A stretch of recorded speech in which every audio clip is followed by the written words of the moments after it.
La verdad de las noticias se escucha. Síguenos vía Twitter, @AlanNahum. Ya tenemos en la línea a Rubén Aguilar, el doctor Rubén Aguilar. Muy buenos días, doctor. Gracias por tomarnos la llamada como todos los lunes. Buenos días, ¿qué tal, Alan? Buenos días a quien nos escucha. Discúlpanos que nos tardamos en hacer la llamada, pero tuvimos aquí unas complicaciones con los teléfonos. Pero qué bueno que te tenemos porque hoy le estamos dedicando el programa a un tema que a ti te encanta. Y es un tema importantísimo y es la importancia de la participación de la sociedad civil en las decisiones públicas, que la sociedad civil se organice, y tú nos tienes muchas opciones al respecto y ejemplos de otros países que han podido alcanzar el desarrollo gracias a esta participación de la sociedad. Rubén.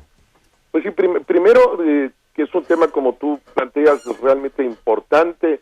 El fenómeno de la sociedad civil organizada es uno de los elementos que caracteriza el siglo que arrancamos, los años que llevamos de este siglo XXI, y está destinado a convertirse cada vez más en un actor fundamental en la construcción del Estado moderno. Una primera consideración que me parece fundamental es que no podemos seguir utilizando como sinónimo Estado y gobierno. El Estado es una estructura mucho más grande y en realidad el Estado moderno se entiende hoy como integrado, configurado por el gobierno más la sociedad civil. Y la interacción de estos dos actores es lo que construye el Estado, y en ese sentido pues hay que abrir el espacio para poder dar lugar a que la sociedad civil participe en la construcción, en la ejecución, en el seguimiento y en la evaluación de la política pública. La política pública debe ser una acción concertada entre el gobierno y la sociedad civil. Y tengo entendido, Rubén, que en países como Canadá, en algunos países del norte de Europa, los países escandinavos, en donde si una organización de la sociedad civil demuestra que es mucho más eficiente en el ejercicio de políticas públicas que el gobierno, el mismo gobierno le pasa los recursos a esta organización para que lleve a cabo las actividades. En los hechos así es. Está el caso de los Estados Unidos, nuestro vecino del norte. En los Estados Unidos debe haber hoy los que trabajan el tema, las estadísticas revelan que en los Estados Unidos hay 2,5 millones de organizaciones de la sociedad civil. En el caso de nuestro país, de acuerdo al último censo, el del 2010, que ahora también es parte del censo contabilizar cuántas organizaciones existen, no son más de 40,000. Hay una diferencia abismal respecto al vecino del norte, pero también respecto a Inglaterra y respecto a Francia y Alemania, que deben andar en torno al 1,000,000 de organizaciones de la sociedad civil. Nosotros, por X o Z razones, que habría que meternos a la discusión en la evolución de nuestra historia, ¿por qué no se organizó la sociedad? ¿Por qué es tan débil en el caso de México que, a pesar de todo, hay que reconocer que en razón de hace 20, 25 años, lo que está habiendo hoy es cada vez mayor presencia de la sociedad civil? Pero sí, de esas 2,5 millones de organizaciones de la sociedad civil en Estados Unidos, prácticamente todas reciben apoyo del gobierno. El gobierno entiende que los recursos son recursos públicos, no recursos del gobierno, y busca colocar esos recursos donde mayor rentabilidad le ofrece. Y es muy evidente que muchas organizaciones de la sociedad civil operan o en la profundidad del territorio, o con una convicción y una entrega y un compromiso muy por encima de lo que lo hace el gobierno, y en ese sentido apoyar a estas organizaciones te permite resolver muchos problemas a costos mucho menores, te permite una atención de mucha mayor calidad que la que normalmente puede ofrecer el gobierno. No se trata de desaparecer el gobierno de ninguna manera, no se trata que la sociedad civil sustituya al gobierno, tampoco que el gobierno sustituya a la sociedad civil, sino hacer esta acción concertada y el gobierno colocar los fondos, los recursos donde mayor rentabilidad le ofrece.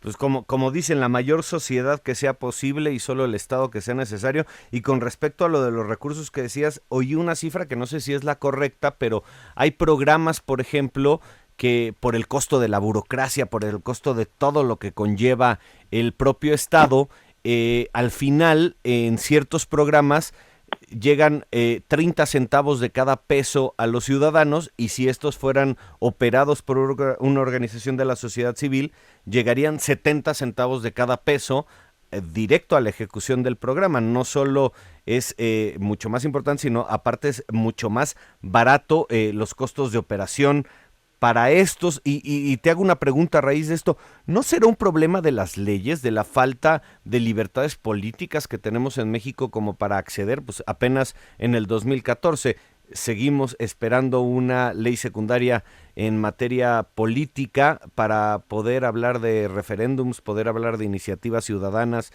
¿No tiene que ver mucho el marco jurídico para el poco avance que tienen las organizaciones de la sociedad civil? Desde luego que tiene que ver el marco jurídico, pero el que no lo exista atrás, pues está una concepción de la sociedad, una concepción del Estado, una concepción del gobierno, una concepción de la sociedad civil que deja mucho que desear, está muy atrás de cómo va esta discusión en otros países, y en ese sentido pues hay una retranca, un freno. Se ve que la sociedad civil, ¿para qué? En nuestro régimen político altamente partidocratizado, no hay una conciencia de ninguno de los partidos de que es algo relevante. Se entiende todavía que o la sociedad civil organizada muy bien en la manera que esté corporada a mí, llámese PAN, llámese PRD, llámese PRI, o son vistas como adversarios, no como aliados sustantivos de la construcción del Estado. Desde luego que hay un atraso en nuestras leyes, lo dificulta, lo complica, pero también eso implica una concepción previa que hace que no se construyan las leyes para que esto ocurra. Pues sí, imagínense nomás cuando yo tuve la oportunidad de ser tu empleado, ahora sí, que trabajaba en la Secretaría de Relaciones Exteriores como vocero, cuando venían los ministros de Relaciones Exteriores de Canadá o de Comercio de Canadá o de Suiza, por ejemplo, o de Noruega, ellos viajaban no solo con su comitiva oficial de funcionarios, sino viajaban forzosamente con representantes de las organizaciones de la sociedad civil y juntos tomaban las decisiones de Estado. Imagínense lo importante que sería en México que la sociedad civil pudiera acompañar al secretario Meade a una gira, o al secretario Guajardo cuando vaya a negociar alguna cuestión comercial y tenga que consultarle a la sociedad civil qué es lo que quieren que como país discutan con otros países. Sería esto, pues para mí, un mundo ideal, mi querido Rubén. Bueno, mira, es totalmente cierto, y es uno de los casos dentro de todos los límites que mayor atención ha tenido del gobierno mexicano. La Secretaría de Relaciones Exteriores tiene una instancia muy bien organizada que ya ha operado por los últimos 12 años a la relación con las organizaciones de la sociedad civil, e incluso ha habido ya algunos eventos de corte internacional en los que ha participado México, que la Cancillería mexicana ha invitado a organizaciones de la sociedad civil a que formen parte de la delegación mexicana. Esto lo motivado en buena medida porque años atrás pues las organizaciones de la sociedad civil mexicana se hacían presentes en esos eventos internacionales. La Cancillería mexicana de repente se los encontraba ahí, les resultaba como extraño, era novedoso para ella, y ahí algo se ha avanzado de manera importante, pienso, no como en otros países, pero hay algún avance que hay que reconocer en ese aspecto.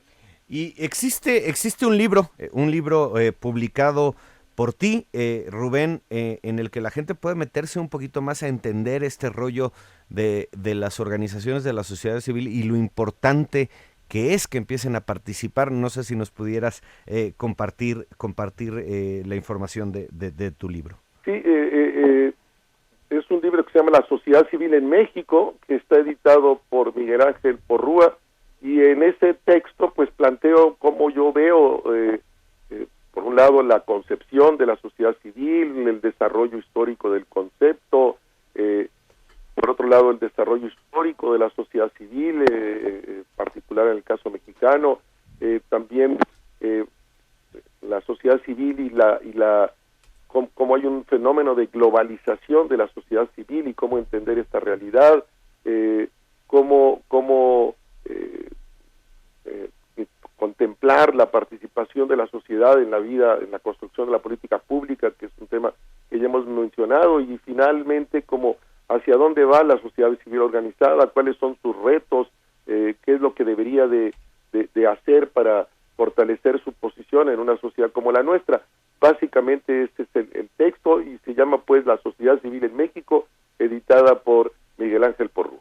Pues muchas gracias, Rubén, y al auditorio le recuerdo que siempre puede seguir los comentarios de nuestro querido Rubén Aguilar en @RubénAguilar, o también en su portal, en su blog de internet que se llama miscuadernos.com.mx, a donde encontraremos interesantísimos artículos, posiciones, relatos, hablas de cine, hablas de política internacional, hablas de sociedad civil, hablas de viajes. Es una página muy completa en la que podemos obtener mucho conocimiento, y por supuesto la invitación a la auditoría que compre este libro, que más que una explicación o un entender de la sociedad civil por parte de Rubén Aguilar, podría ser una buena guía para todos nosotros, y para poder buscar y encontrar los mecanismos pues para tener una vida mejor y al fin y al cabo ser más felices, mi querido Rubén.